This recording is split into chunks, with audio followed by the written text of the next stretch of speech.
When you greet students, share your name, your job, and why you decided to volunteer for JA. You'll also want to introduce students to the concepts they'll be exploring, including developing personal branding skills, discovering career clusters and high-growth career opportunities, and practicing job hunting skills. After you've set the stage for the day, hand out the student guides and begin the warm-up activity. During Session 1, My Brand, you'll help students recognize that people have a personal brand just as businesses have a brand. First, you'll review a few company logos students are likely to recognize. Ask them to describe each brand. Next, talk through a few examples of personal brands and encourage students to think about how a person can build a brand just like a company does. Use questions from your volunteer guide to challenge students to think about their own brand and the image they want to have. Then distribute the personal brand handout so that students can brainstorm their personal brand for 3 or 4 minutes. Encourage students to create their personal logo design by using their name, initials, an image, art, or a tagline, and give them several minutes to work on this. Wrap up by suggesting students look for other logos in their life outside of school and think about what logos communicate about brands. The next topic is career paths, clusters, and high-growth careers, where students are introduced to the 16 career clusters and the pathways through them. Define key terms, then introduce the career cluster's interest activity.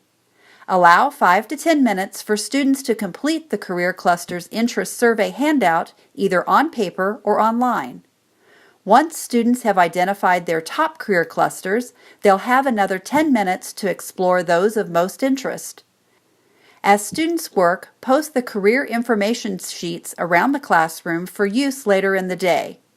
Use your talking points to discuss job market outlook and play the sorting jobs game, where students will learn about careers that are anticipated to grow and decline over the next decade.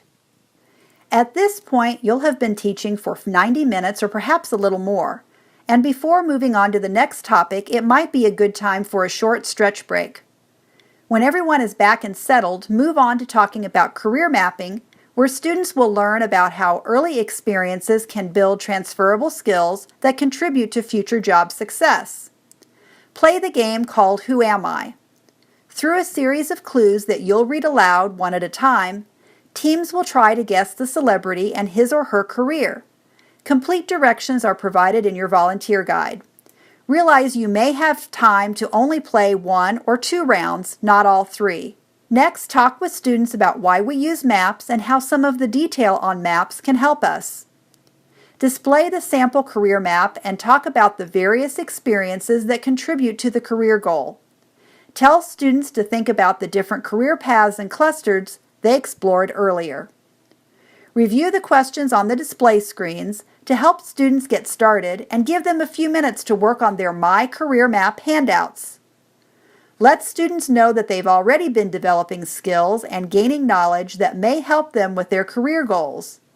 Making a career map and planning in general can help them achieve those goals. Next, students will learn about basic job hunting tools. Distribute the My Resume handout and review the different sections of a resume. Let students know they're going to build a resume for a specific job. Present the 3 job descriptions and follow the instructions in your volunteer guide to complete the activity and create a resume.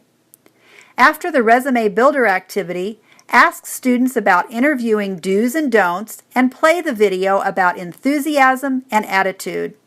Remind students that the next time they're in a new situation, they can practice presenting their brand in a positive light and begin to feel more confident about the whole job hunting process. The last topic for the day is soft skills, and students will explore the differences between technical and soft skills.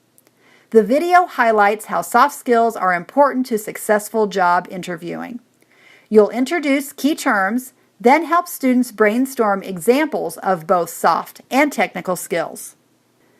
Give students 7 or 8 minutes to complete the soft skills self-evaluation handout. In the last activity, students will be acting out a scenario about how to resolve a problem related to a soft skill. Divide the class into groups and give each group a role-play scenario card.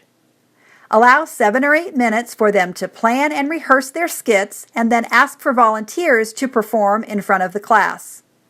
Lead a brief discussion about how improving soft skills will help with all of the different topics they learned today.